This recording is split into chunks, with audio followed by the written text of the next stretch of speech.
o piano para vos ver. Bem-vindo àqueles, para nós é um privilégio também, aqueles que não estiveram connosco no domingo. Como sabem, durante este tempo vou estar convosco nos cultos de semana, ao domingo, sempre que possível. Pelo menos temos esse compromisso, só temos um que nos vai impossibilitar numa semana, mas é lá mais para a frente. Estaremos aqui para celebrarmos juntos ao Senhor e estudarmos a Palavra de Deus. E hoje vamos dar início a uma série de estudos e vamos fazer isto no culto de estudo bíblico e vamos estudar um livro da Bíblia, o livro de Atos, e ver como a igreja primitiva, no sopro do Espírito, chegou até nós, chegou até hoje, chegou até a Espanha. Esse era o desejo do apóstolo Paulo e sabemos que na altura era tudo a mesma região. E essa palavra conquistou o mundo e conquistou também o nosso coração. Então, não sei se conseguem ficar de pé, aqueles que podem, claro. Quem está cansado ou tem problema nas pernas, por favor, fique sentado. O interesse é a atitude do coração. Mas porque já vamos passar muito tempo sentados, vamos ficar em pé e vamos louvar o Senhor. Vamos louvar este Jesus. E vamos dar hosana àquele que vive para sempre, Senhor dos Senhores. E Ele está aqui. Vamos dar o bem-vindo a Jesus Cristo, amém? Entronizá-lo como Senhor e Rei deste lugar, aleluia! Ele está onde 2 ou 3 se reúnem no seu nome, e nós estamos reunidos no nome de Jesus, amém? Nós estamos reunidos para teu nome exaltar, e sabemos que o melhor é cantar e dar louvor. Estamos reunidos para teu nome exaltar, e sabemos que o melhor é cantar e dar louvor. Deus, tu és bem-vindo, tu és bem-vindo. Deus, tu és bem-vindo neste lugar. Traz cura e salvação, Senhor, traz cura e salvação. Venha o teu reino, Jesus, venha o teu reino. Na terra como no céu, se faça a tua vontade, faça a tua vontade. Deus, tu és bem-vindo, és bem-vindo. Deus, tu és bem-vindo neste lugar. Traz cura e salvação, Senhor, traz cura e salvação. Venha o teu reino, venha o teu reino. Na terra como no céu, se faça a tua vontade, faça a tua vontade. Deus, tu és bem-vindo, és bem-vindo. Deus, tu és bem-vindo neste lugar. O que é que nós vimos fazer? Nós estamos reunidos para quê? Exaltar o nome do Senhor. E sabemos que o melhor é cantar e dar louvor. Deus, tu és bem-vindo, és bem-vindo. Deus, tu és bem-vindo neste lugar. Traz cura e salvação a esta cidade, traz cura e salvação. Venha o teu reino, venha o teu reino. Na terra como no céu, se faça a tua vontade. Deus, tu és bem-vindo, és bem-vindo. Deus, tu és bem-vindo neste lugar. Pai, a este lugar tu és bem-vindo. Pai, a este lugar tu és bem-vindo. Jesus, nós te buscamos, pois todo o nosso amor nós te queremos dar. Pai, a este lugar tu és bem-vindo. Jesus, nós te buscamos, pois todo o nosso amor nós te queremos dar. Tu és bem-vindo, és bem-vindo, és bem-vindo neste lugar. A minha vida tu és bem-vindo. Em minha vida tu és bem desejado da minha alma, és bem-vindo na minha vida. Na nossa família vamos convidá-lo. És bem-vindo, Deus poderoso, és bem-vindo, és bem-vindo, minha família, aleluia. Te adoramos, Jesus. Não há como tu, Senhor. Jesus.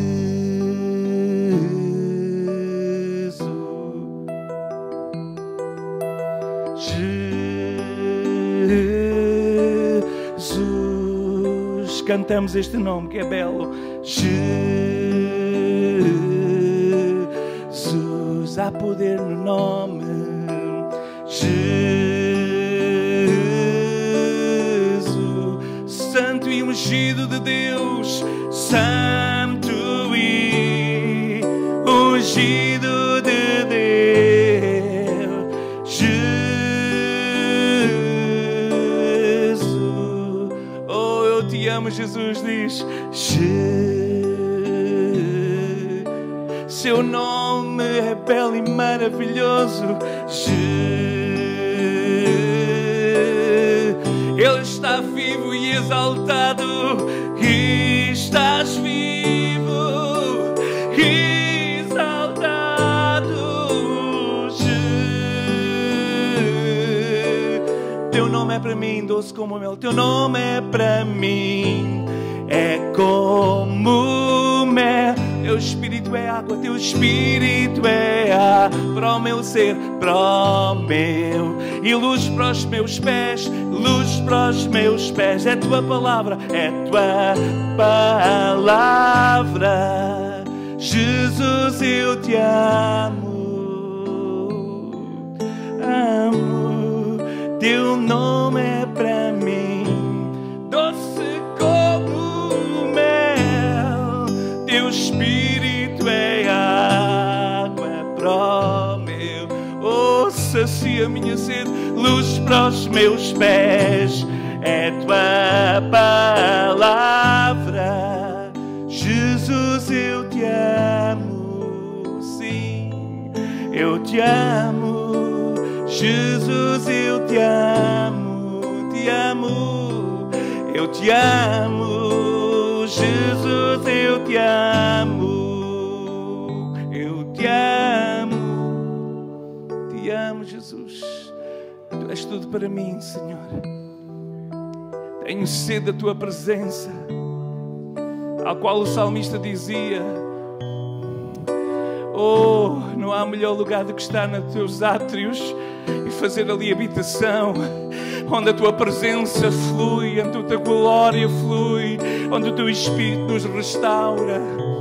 Mas não queremos ficar com águas pelos tornozelos, não queremos ficar com águas pelos joelhos, não queremos ficar águas pela cintura ou pelos lombos, mas queremos mergulhar nessa água viva, Senhor.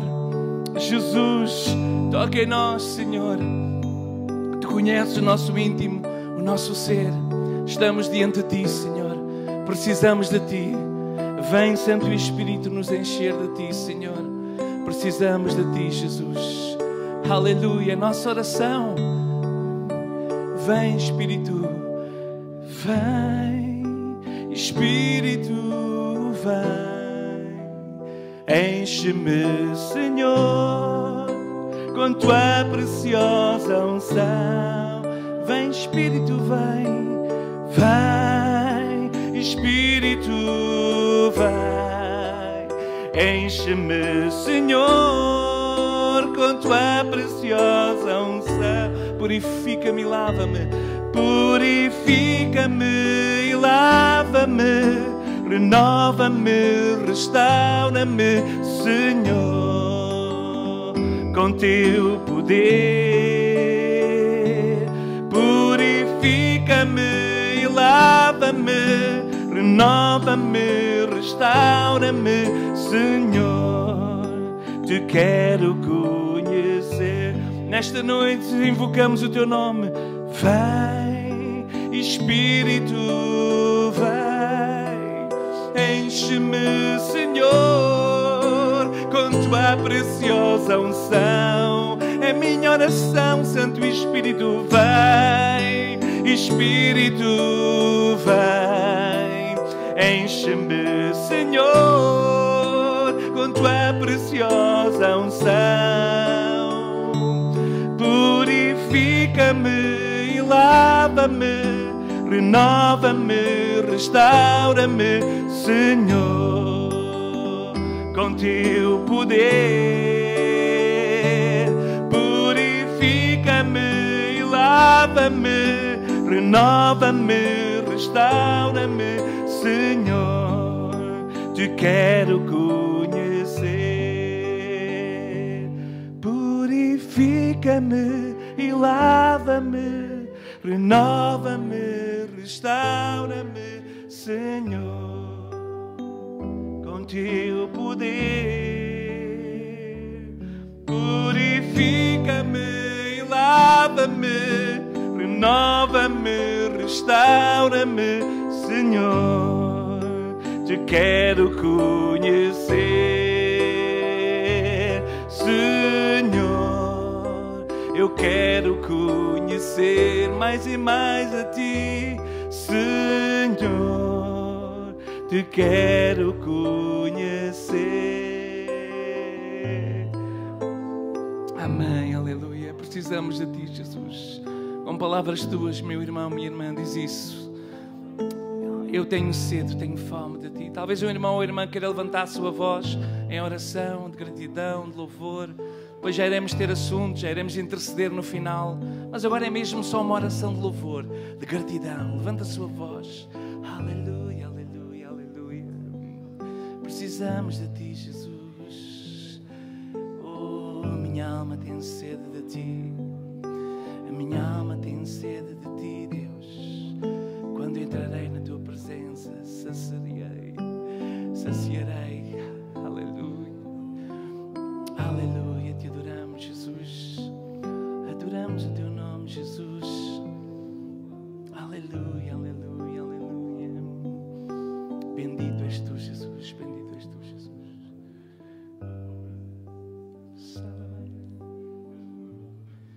Bom é exaltar o teu nome, Senhor.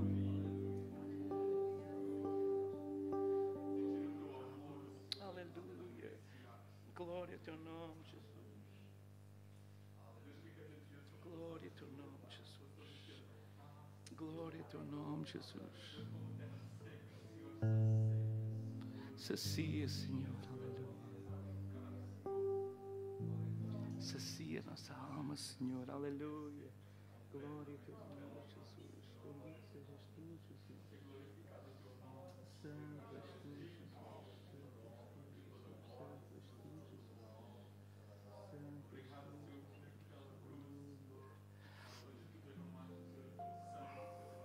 Obrigado, Senhor, por esse sacrifício. Aleluia, qual é o teu nome, Jesus? Aleluia, bendito sejas tu, Jesus. Bendito sejas tu, Jesus. Aleluia, aleluia. Aleluia, te adoramos, Jesus. Aleluia. Dirige, Senhor, precisamos de ti, Senhor. No nome de Jesus, no nome de Jesus. Manancial, fonte de vida, onde eu preciso e quero beber todos os dias, bem mais que um desejo, tu és essencial para sustentar a minha vida, Senhor Jesus. Manancial, manancial, fonte de vida, de onde eu preciso e quero beber todos os dias, bem mais que um desejo, bem mais que um desejo, tu és essencial para sustentar a minha vida, Senhor Jesus.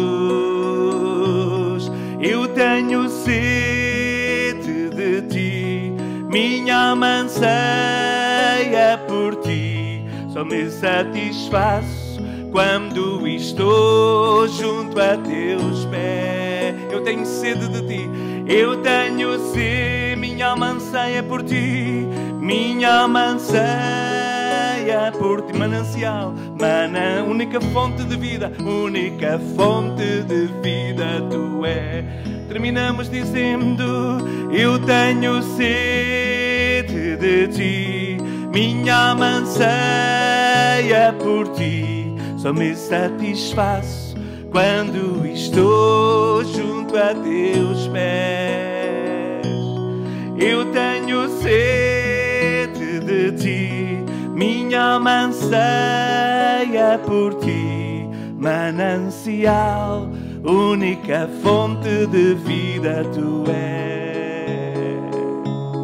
Manancial, única fonte de vida tu és. Amém. E este manancial nunca seca. Amém. Ele nunca seca. Os irmãos podem tomar os vossos lugares. Vamos à palavra do Senhor. Glória a Deus.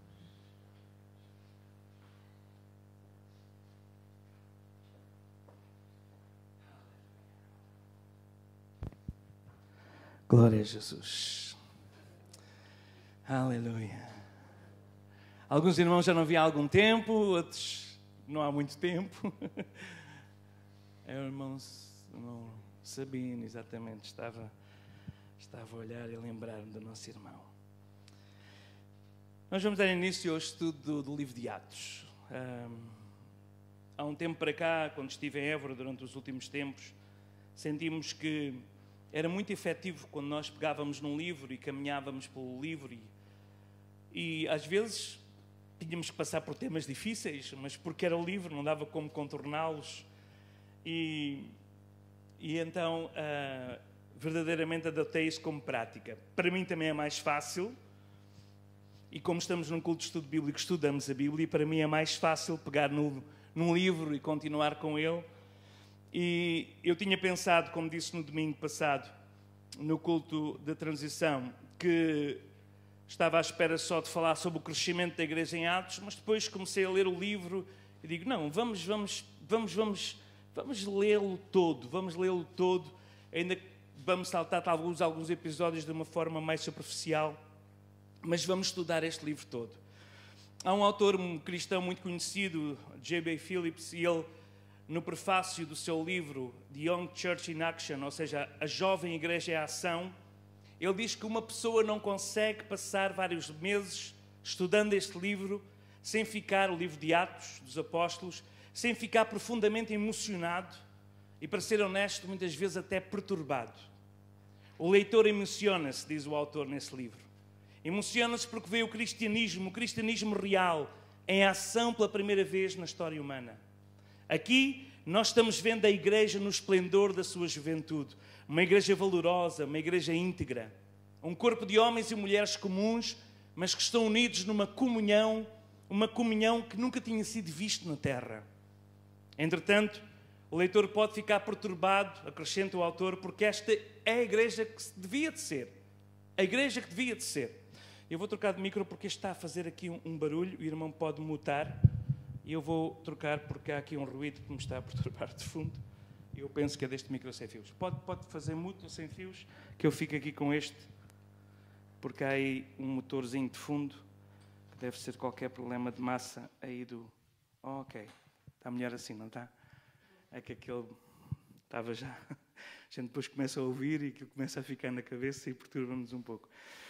Então, ele diz que quando estudamos o livro e lemos o livro, qualquer leitor fica assim, qualquer leitor cristão, qualquer discípulo de Jesus, qualquer membro da sua igreja fica perturbado porque aquela igreja que nós encontramos aqui, em Atos, infelizmente, parece que já não é a mesma igreja.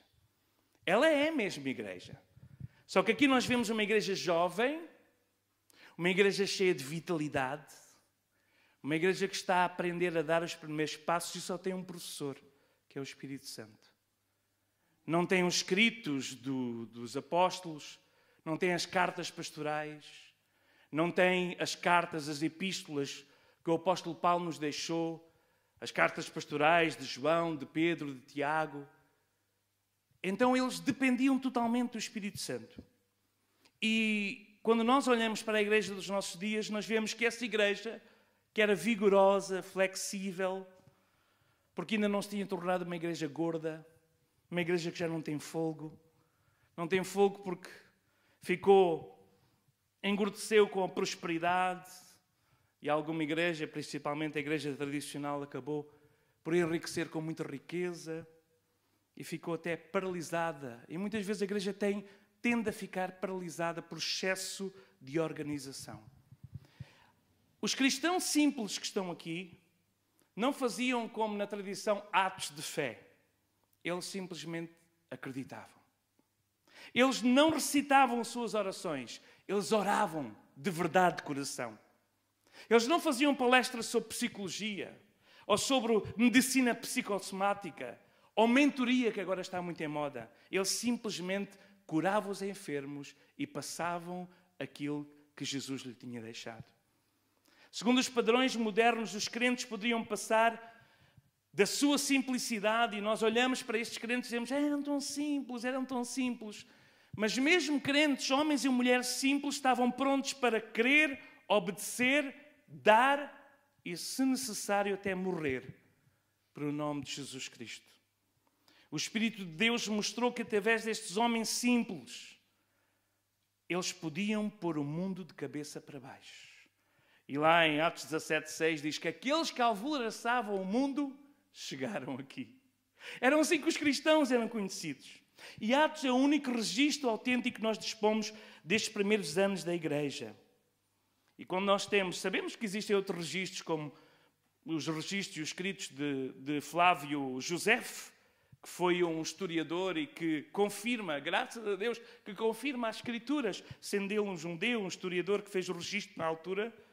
Mas a verdade é que se nós não tivéssemos o livro de Atos, nós ficávamos com os Evangelhos e com as cartas pastorais. E não entendíamos o que é que significava, como é que começavam essas igrejas, quais os problemas que os apóstolos travaram para as fundar, todos os desafios e todos esses cenários magníficos que aconteceram quando a igreja deixou de estar apenas em Jerusalém, mas numa explosão no poder do Espírito, ela obedece à ordem de Jesus e se expande por todo o mundo. Então, quando nós chegamos aqui ao livro de Atos, deixem-me só dizer-vos, bem-vindos ao estudo do livro de Atos. Aqui nós vamos ver o poder da igreja. O poder não estava nas pessoas, o poder não estava no ensino catedrático, o poder não estava em livros, o poder estava naquele que vai ser o grande motor, o paracleto, o ajudador da igreja, que nós vamos encontrar ao longo deste livro. Muitos até não gostam de chamar Atos dos Apóstolos e preferiam chamar Atos do Espírito Santo, através de homens e mulheres, através dos apóstolos e dos pais da igreja. O livro começa neste capítulo 1 com um prólogo, e nós vamos ler o prólogo. O prólogo são os primeiros 2 versículos, em que o autor diz assim, ou melhor, o escritor diz assim, porque o autor acreditamos que é o Espírito Santo. O escritor diz assim: fiz o primeiro tratado ao Teófilo, acerca de tudo que Jesus começou não só a fazer, mas a ensinar, até o dia em que foi recebido em cima, depois de ter dado mandamentos pelo Espírito Santo aos apóstolos que escolhera. Então aqui o autor do livro, ou o escritor do livro, nós percebemos que ele já tinha feito um primeiro tratado, já tinha escrito um primeiro volume. E esse primeiro volume, nós sabemos que é o livro de Atos, o livro de Lucas. O segundo volume é o livro de Atos, o primeiro será o livro de Lucas. É de acordo com quase toda a gente, foi Lucas que escreveu este livro. Já vamos falar um pouco sobre Lucas. Vamos continuar. Aos quais também depois de ter padecido, está a falar sobre Jesus, aos quais depois também de ter padecido se apresentou vivo com muitas e infalíveis provas, sendo visto por eles num espaço de 40 dias e falando do que respeita ao reino de Deus. E estando com eles, determinou-lhes que não se ausentassem de Jerusalém, mas que esperassem a promessa do Pai, que disse ele, de mim ouvistes. Porque na verdade, e está a citar Jesus, porque na verdade João batizou com água, mas vós sereis batizados com o Espírito Santo, não muito depois destes dias. Aqueles, pois, que se haviam reunido, perguntaram-lhe, dizendo: Senhor, restaurarás tu neste tempo o reino de Israel? E disse-lhe Jesus: não vos pertence saber os tempos ou estações que o Pai estabeleceu pelo seu próprio poder, mas recebereis a virtude do Espírito Santo que há de vir sobre vós e ser-me-eis testemunhas tanto em Jerusalém como em toda a Judeia, Samaria e até aos confins da terra. E quando dizia isto, vendo eles, foi elevado às alturas, e uma nuvem o recebeu ocultando aos seus olhos.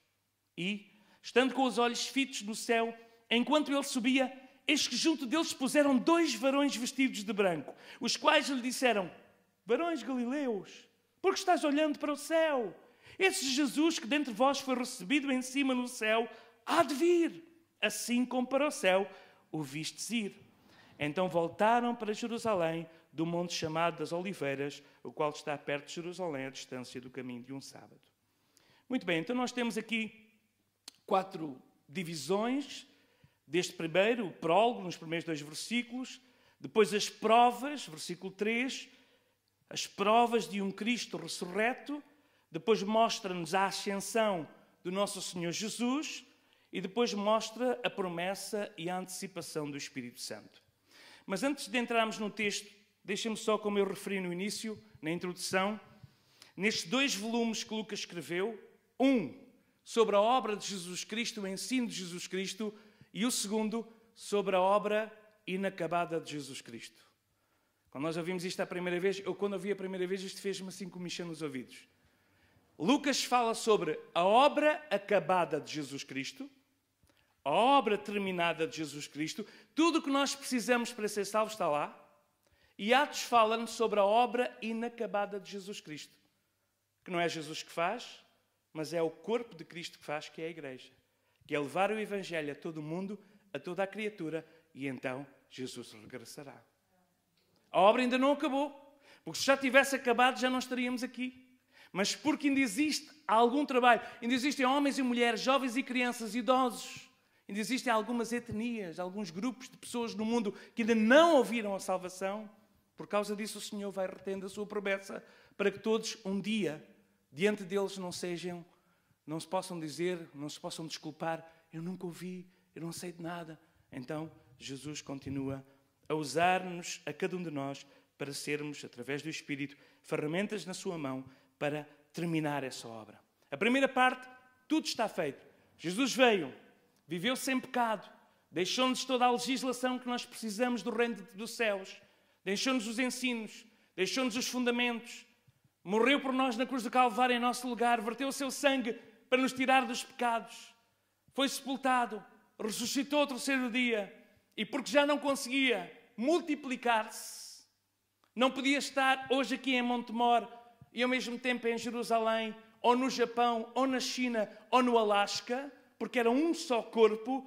Então Jesus escolhe ascender ao céu para que agora a igreja, o seu corpo, possa estar em todo o mundo anunciando esta mensagem de salvação. Então, nós vamos falar sobre a obra inacabada de Jesus Cristo. Aqui nós vemos o início dessa obra inacabada.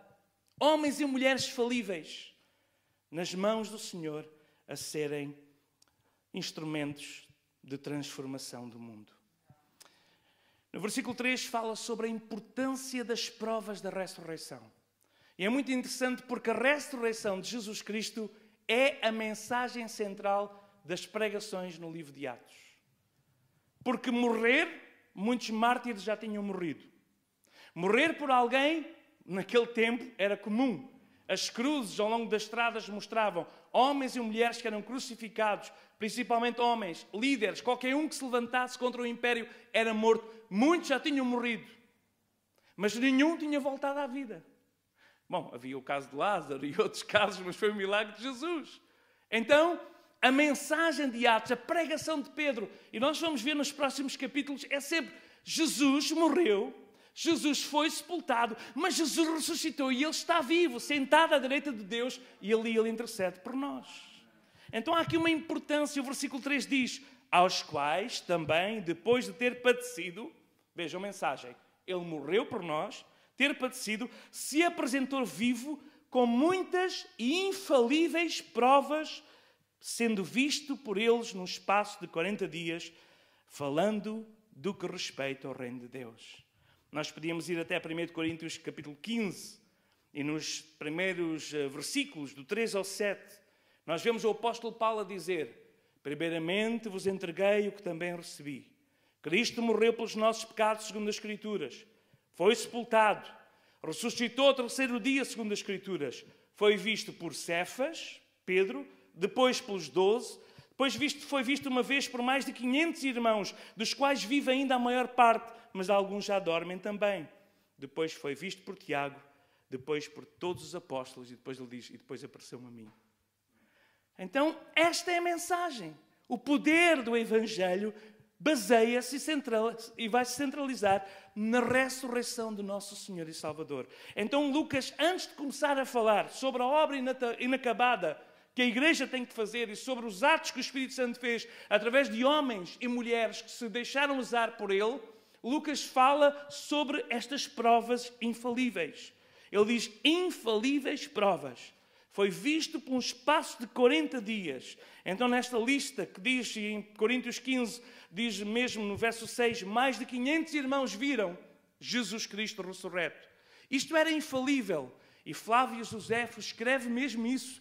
Nos escritos paralelos dos historiadores dizem que há um povo que diz que Jesus ressuscitou dos mortos e foi visto por uma série de testemunhas. Essas testemunhas da ressurreição de Jesus Cristo, mais tarde cheias do poder do Espírito Santo, trouxeram esta mensagem da ressurreição ao mundo e um dia chegou até nós. Louvado seja o Senhor. Então é interessante que esta expressão, muitas vezes, infalíveis provas, muitas vezes sendo visto por eles, muitas infalíveis provas se apresentou vivo. Então esta mensagem poderosa que os discípulos e a Igreja, que é o corpo de Cristo, vai levar. A mensagem é simples. Jesus vive. Jesus padeceu por nós, mas Jesus está vivo. Depois, a partir do versículo a seguir, nós vamos falar sobre esta promessa. Jesus, no verso 4, quando está com eles, determinou-lhes que não se ausentassem de Jerusalém. Porquê? Porque a primeira reação dos discípulos, nós vemos isso em João, foi: vou voltar para a Galileia. Eles eram todos galileus, tirando Judas. A maior parte eram galileus. E a tendência é, Jesus desaparece, eu vou voltar para casa, vou voltar para as minhas famílias, vou voltar a pescar, vou voltar para a minha velha vida, vou voltar para onde estava. E Jesus dá-lhe uma ordem: vocês não façam isso. Jesus várias vezes lhes disse que ia ser e ia ascender ao Pai, mas eles não entendiam. Jesus disse-lhes várias vezes que ia os deixar com o Espírito Santo, e vamos ler isso mesmo. Mas dá-lhes uma ordem, determinou-lhes, é uma determinação, não se ausentassem de Jerusalém, mas que esperassem a promessa do Pai. Disse ele que de mim ouvistes, porque na verdade João batizou com água, mas vós sereis batizados com o Espírito Santo. O próprio João tinha testemunhado de Jesus Cristo e disse: eis o Cordeiro de Deus que tira o pecado do mundo. Ele é aquele que vos batizará, tem pá, etc. Vai limpar a eira. Ele vos batizará com o fogo. Então havia uma promessa, mas a promessa está lá escrita em Isaías, está escrita em Joel. A promessa está ao longo do Antigo Testamento que falava esta promessa do Pai. Um dia Deus derramaria do seu Espírito sobre aqueles que reconhecessem o caminho que Ele preparou, que é a pessoa bendita de Jesus Cristo, se arrependessem dos seus pecados e pudessem receber este poder, este dunamis, este dinamite, esta mensagem poderosa. Cristo morreu na cruz do Calvário, segundo as Escrituras, mas ressuscitou ao terceiro dia. Louvado seja o seu santo nome. Então é muito claro, para Jesus, isto era de suma importância e dá-lhes mesmo esta instrução para não haver dúvidas. Fiquem em Jerusalém, não se afastem de Jerusalém, esperem a promessa. Eu já vos falei sobre a promessa. Já vos falei, temos João 14, João 15, João 16, a falar sobre o Consolador. Mas eu vou enviar outro Consolador. Eu não vos vou deixar órfãos, eu vou-vos enviar outro Consolador. Outra pessoa.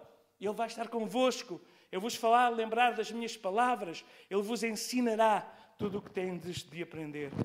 Então o local tinha importância por causa disso. Porque a tendência seria voltar à Galileia. João 21 mostra isso. E Jesus vai lá recuperar Pedro e recuperar as pessoas na Galileia, os seus discípulos neste caso. Mas depois de terem dado os mandamentos, Ele dá-lhes esta ordem: fiquem em Jerusalém. Porquê em Jerusalém? Vamos ver mais à frente, não hoje. Era muito importante, porque entre a Páscoa e Pentecostes, 50 dias, Pentecostes, 50 dias depois da Páscoa, Deus tinha escolhido uma data, Jesus tinha escolhido, o Espírito Santo seria derramado. Mas durante estes 40 dias, alguns escritores acham que podem não ser literais, mais ou menos 40 dias. Não sabemos se são literais, se não são. Mas isso implica que eles tiveram 10 dias, pelo menos, segundo as contas, à espera da promessa. Estiveram unidos em oração, buscando essa promessa, nós vamos ver mais à frente. Agora, vem aqui um episódio que eu Faz-me sempre confusão estes discípulos, não é? Depois de andarem com Jesus durante 3 anos, terem visto e ouvido tantas vezes Jesus falar sobre o reino. O meu reino não é deste mundo. O meu reino não é assim. Mas mais uma vez, o que é que eles vêm levantar? A pergunta deles, qual é a preocupação? Verso 6. Aqueles que se haviam reunidos perguntaram: Senhor, restaurarás tu neste tempo o reino a Israel? A preocupação deles, quando seguiram Jesus, a maior parte deles esperavam que Jesus fosse o tal revolucionário. O tal líder que levantasse e sacudisse o jugo de Roma que estava sobre os judeus. Afinal, eles eram um povo escolhido. Eles não podiam estar debaixo do império. Eles temiam a Deus. Eles eram filhos de Abraão. Eles diziam: nós não nos submetemos a ninguém. Mas estavam lá. Roma estava lá.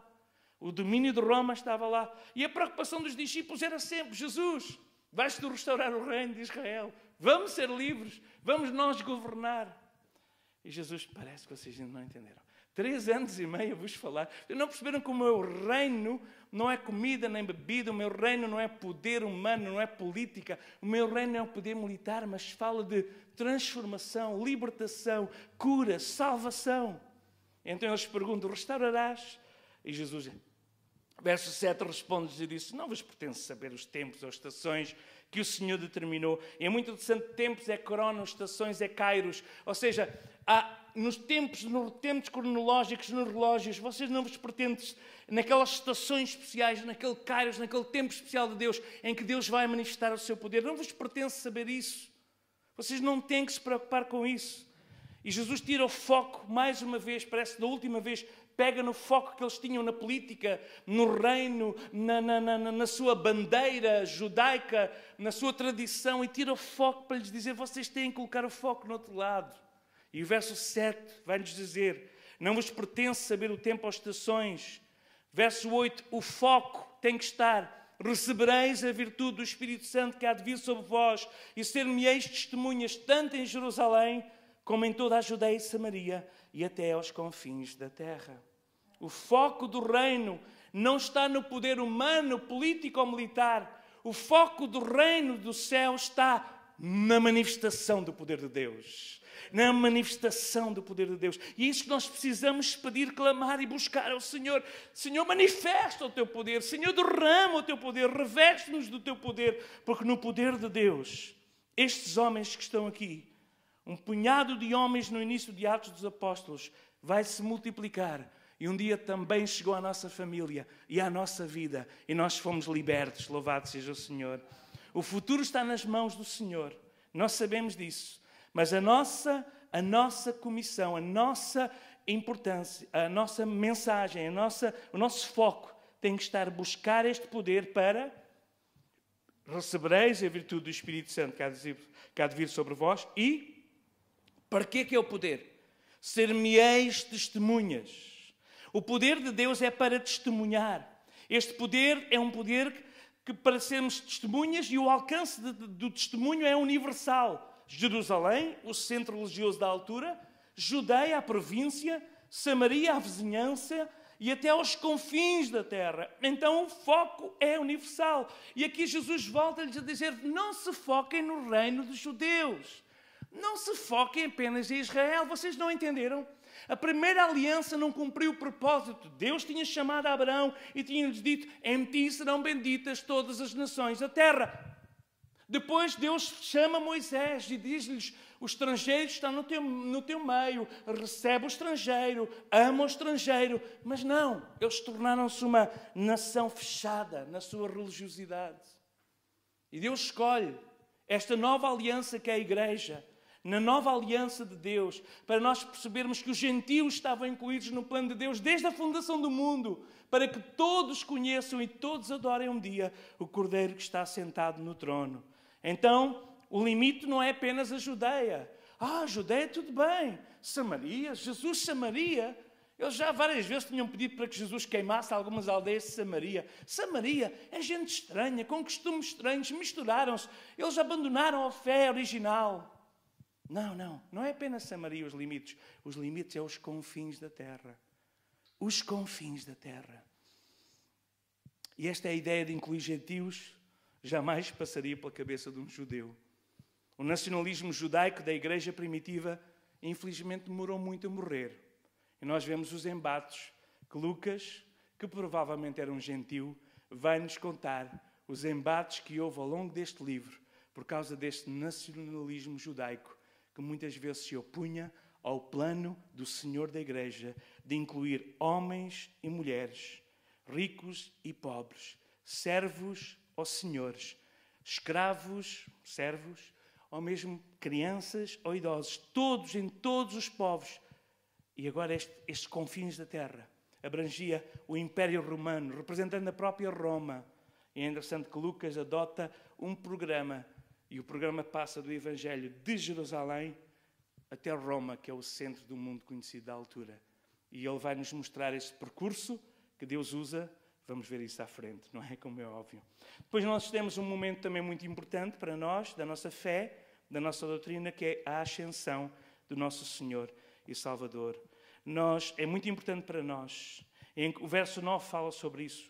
E enquanto ele dizia isto, Jesus a dizer as últimas palavras que eles ouviram de Jesus: recebereis o Espírito Santo que há de vir sobre vós, ser-me-eis testemunhas. Não esqueçam, tu és uma testemunha. Não te esqueças, tu és uma testemunha. E qualquer crente que não testemunha torna-se doente, porque nós fomos desenhados por Deus para sermos testemunhas, contar as grandezas de Deus, os milagres do Senhor. Talvez hoje estamos a viver no vale. O vale da sombra da morte não é lugar para acampar, nem para morrer. O vale da sombra da morte é lugar de passagem, porque o local final é a mesa pronta, onde há uma unção nova, onde na presença do Senhor e dos nossos inimigos nós podemos ser servidos pelo próprio Senhor e onde o nosso cálice vai transbordar. Mas muitas vezes passamos por vales, mas nunca esqueçamos que o nosso propósito é testemunhar. Talvez no vale nós não falamos do vale. Não interessa muito falar a um descrente do vale. Ainda que às vezes é importante as pessoas estarem preparadas para o vale. É importante falar-lhes das águas tranquilas, dos pastos verdejantes, daquilo que nós experimentamos ao longo da nossa vida. A presença do Senhor, a unção do Senhor sobre a nossa cabeça, a alegria do Senhor na nossa vida. Mesmo quando estamos no vale, nós nos lembramos que o mesmo pastor que está connosco no vale já nos levou tantas vezes a pastos verdejantes, já nos levou tantas vezes a águas tranquilas, porque nós somos testemunhas disso. Mesmo quando estamos no vale, não vamos esquecer disso. Somos testemunhas até ao fim. Então, aqui na ascensão, as últimas palavras, Jesus estava a dizer isso. Ser-me-eis testemunhas. Ser-me-eis testemunhas. E vai subindo ao céu. Vai sendo elevado ao céu. E eles ficavam a olhar. Jesus a subir, a subir, a subir. E uma nuvem vem oculta. Eles ficaram lá a olhar. E agora? Onde é que está Jesus? Jesus foi-se embora, o que é que vamos fazer? E é preciso aparecer 2 varões vestidos de branco, 2 mensageiros, 2 anjos que dizem: o que é que vocês estão a fazer, ó varões galileus? O que é que vocês estão a fazer? Mesmo Jesus que subiu ao céu, irá descer um dia. Não se lembram do que é que ele vos disse? Varões galileus, verso 11, porque estáis olhando para o céu, esse Jesus que entre vós fosse recebido em cima no céu, há de vir, assim como para o céu o vistes ir. Então voltaram para Jerusalém. E eu vou terminar com isto, voltar para Jerusalém. Poderiam ter tido a tentação de voltar para a Galileia.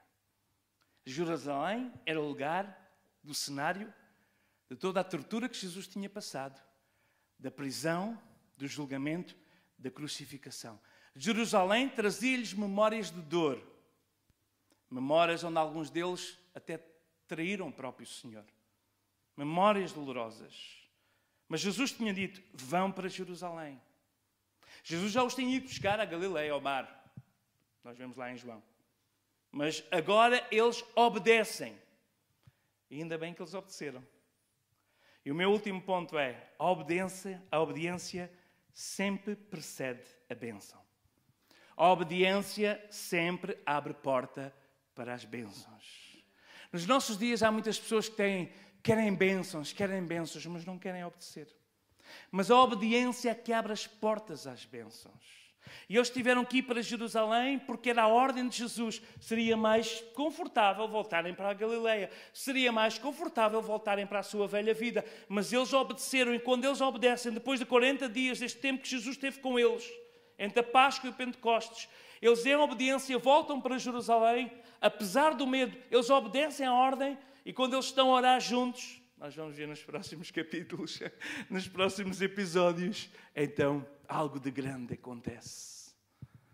Talvez nós estamos à espera de alguma resposta do Senhor. Nunca esqueça, meu irmão, minha irmã, a obediência é que abre sempre as portas às bênçãos. E eles voltaram para Jerusalém, daquele monte chamado de Oliveiras. E quando estavam em Jerusalém, eles entraram então naquele cenáculo, onde estava, e aqui cita, os apóstolos Pedro, Tiago, João, André, Filipe, Tomé, Bartolomeu, Mateus, Tiago, filho de Alfeu, Simão o Zelador e Judas de Tiago. E o que é que eles fizeram? Verso 14. Todos estes perseveravam unânimes, em oração e súplicas, com as mulheres e Maria, mãe de Jesus, e com os irmãos do nosso Senhor, os irmãos de Jesus. Então, todos eles estavam lá, todos eles tinham experimentado aqueles 40 dias.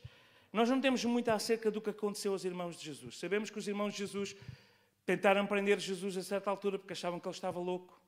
Os irmãos de Jesus provavelmente tiveram muitas dúvidas, mas a morte de Jesus, a crucificação de Jesus e principalmente a ressurreição de Jesus foi o sinal para nós agora encontrarmos aqui citar entre os crentes que estavam em oração e na comunhão, os próprios irmãos de Jesus Cristo. Maria, mãe de Jesus, estavam em oração e súplicas. E o que é que eles oravam? Senhor, eles não sabiam o que era a promessa, era o Espírito Santo, mas seria como? Como seria? Senhor, derrama a tua promessa, envia a tua promessa. E naquela expectativa, e é muito interessante, irmãos, nós olharmos para as condições: perseverança, unidade, oração, súplicas e sem discriminação. Bom, eu só aqui estava logo uma pregação. Perseveravam, não iam só orar um bocadinho. Estou cansado, olha, agora vou outra vez para a Galileia. Não, perseveravam, dia após dia. E tiveram 10 dias, segundo a contagem, em oração. Perseverança. Muitas vezes nós somos derrubados aqui porque não conseguimos perseverar. Queremos, mas não conseguimos. Perseverança. Segundo, unanimidade, união. Deus ordena a bênção. Salmo 133. Quão bom e quão suave. Aí Deus ordena a bênção. União. E o inimigo vai sempre tentar nos dividir. Mostrar-nos as nossas diferenças. Porque ele sabe que um reino dividido não pode prosperar. União. Segundo, oração. Não uma oração, qualquer oração tem tudo a ver. Falar com Deus, adorá-lo, louvá-lo. Súplicas têm a ver com intercessão.